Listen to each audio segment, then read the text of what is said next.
Welcome to the deep dive. We've all been there, right?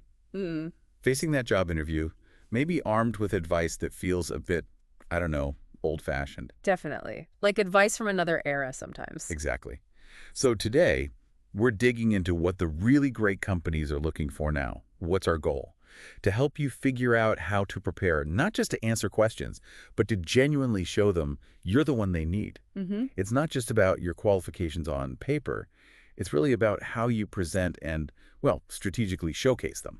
And that showcase is so important. Companies, especially the top ones, are becoming much more thorough, much more rigorous in their interviews. This is not passive. Not at all. Look, the interview isn't just this thing that happens to you. It's genuinely your best shot, your main opportunity to connect and really explain why you're the best person for this role. Not just a good person, but the best one. Precisely. So many candidates kind of sit back, they let it happen, hope for the best, and just miss that vital chance to make their case. Okay, so if you're sitting on the company side of the table, what are you actually trying to find out? What's the checklist they're running through? Well, fundamentally, it usually comes down to about four key things. First, pretty obviously, can you actually do the job? Do you have the necessary skills, the background, the track record? Well, hard skills. Right, the baseline. Second, will you fit in with the specific team you'd be joining? And third, sort of related, are you a good fit for the wider company culture? Okay, skills, team fit, company fit. What's the fourth? And this one's often quite telling. Do you genuinely want this specific job with this specific company? They're looking for real, authentic enthusiasm, not just someone looking for any job, any paycheck. That makes sense. They want someone invested. Hmm. Which leads us nicely into where people often go wrong. If companies need these four things, where do candidates tend to trip up? Oh, there are a few common ones. Probably the biggest mistake is simply not preparing enough, or maybe underestimating what preparation actually means now. It's more than just reading your CV again. Way more. It's about anticipating questions, thinking strategically. Another huge pitfall.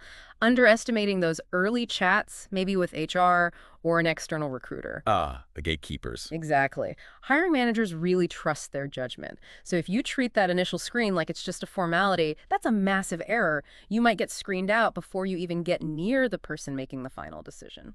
Ouch. What else? A really common one, assuming the interviewer has memorized your CV. They haven't. They've probably glanced at it maybe for 30 seconds before you walked in. They're busy. Super busy. So you need to actively sell your relevant strengths during the conversation. Connect the dots for them. Don't just list things. Explain the impact. And if you don't? Well, failing to do that can come across as lacking confidence or maybe not understanding your own value. And interestingly, that can actually hurt you later on if you get to salary negotiations. It signals you might undervalue yourself. Okay, so preparation is key. Let's talk specifics. What about the different kinds of questions you'll likely face? How do you handle those? Starting with those opening questions, the classics like tell me about yourself or walk me through your resume. It's not just repeating your job history, is it? God, no. Please don't just recite your CV. That's your moment for a short, sharp, compelling pitch. Think of it like maybe a 60-second commercial for yourself. Your highlight reel. Exactly. Focus on key achievements, but, and this is crucial, Yeah. link them directly to why they make you a great fit for this specific role you're interviewing for at this specific company. Add context. Explain the why. Make it a story, not just a list of jobs. Got it. Pitch, not just chronology. Then we get to the competency or behavioral questions. Yeah. Tell me about a time when once. These are often the most critical. And we all hear about the STAR method for these.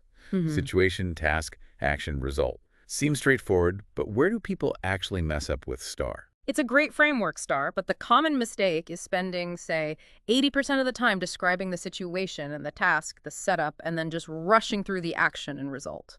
So they focus too much on the problem, not enough on their solution. Precisely. The action part is your moment to shine.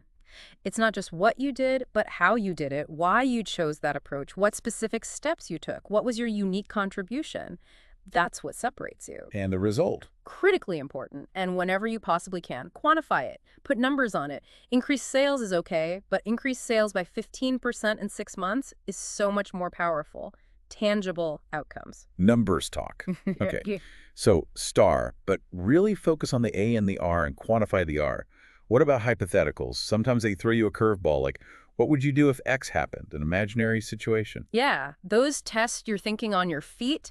If you have actually faced a similar situation before, definitely use STAR to describe how you handled it. Leverage your real experience. And if it's totally new territory? Then you adapt STAR. Explain the situation they've given you briefly. Then focus on what your task would be. And crucially, detail the actions you would take. Walk them through your thought process, your planned steps, the reasoning behind them, and describe the positive results you'd be aiming for. So it's about showing your problem-solving approach. Exactly. And always try to link your approach back to the skills or qualities they mentioned in the job description. Are they looking for collaboration, initiative, problem solving? Weave that into how you'd handle the hypothetical. That makes sense. It shows you understand what they value. Now, beyond your own experience, what about questions on the company itself or the industry? Is it just about showing you read their About Us page? Oh, it needs to go deeper than that. Interviewers want to see you've genuinely done your homework. It shows professionalism, sure, but also real interest and, frankly, business acumen. So how do you demonstrate that deeper understanding? Well, casually mentioning you've thought about their position in the market can be very effective. For example, saying something like, in looking at the company, I did a quick SWOT analysis. Strengths, weaknesses, opportunities, threats. And I see a real opportunity in X. Wow. Okay. That's quite in-depth. It shows strategic thinking. Or, for the wider sector, mentioning PESTLE analysis. Political, economic, sociocultural, technological, environmental, legal factors. You don't need a full presentation. Just show you understand the broader context they operate in. It signals you can think beyond the immediate role and see the bigger picture. That's impressive. That definitely moves you beyond just being a candidate answering questions. Oh, okay. So we've covered them evaluating you, but you often hear the interview is a two-way street. How important are the questions you ask them? Hugely important. I'd argue it's one of the most crucial parts, actually. The quality, the insightfulness of your questions is a major data point for the interviewer. It tells them a lot about your engagement level, your priorities, how you think. So what are the next steps? Isn't quite enough. You should definitely ask about next steps. But don't only ask logistical questions. Prepare maybe 4 or 5 thoughtful, relevant questions that you couldn't just find with a quick Google search. What kind of things should you ask then? Does it depend on who you're talking to? Yes, tailor them. For HR, questions about the overall process, the onboarding, maybe the typical salary band, if appropriate, are fine. But for the hiring manager, the person you'd likely report to, go deeper. Like what? Ask about the biggest challenges the team is currently facing, or what opportunities they see for the team or the role in the next year. Ask about team dynamics, how they collaborate, or a classic good one. What would success look like for the person in this role in the first 30, 60, or 90 days? That shows you're already thinking about hitting the ground running. Precisely. Good questions show you're genuinely interested in contributing, in solving their problems, not just finding a job. Okay, this has been incredibly insightful. So bringing it all together, what's the main takeaway for you, the job seeker listening right now? I think it really boils down to a mindset shift. Stop thinking of it as you passively being interviewed.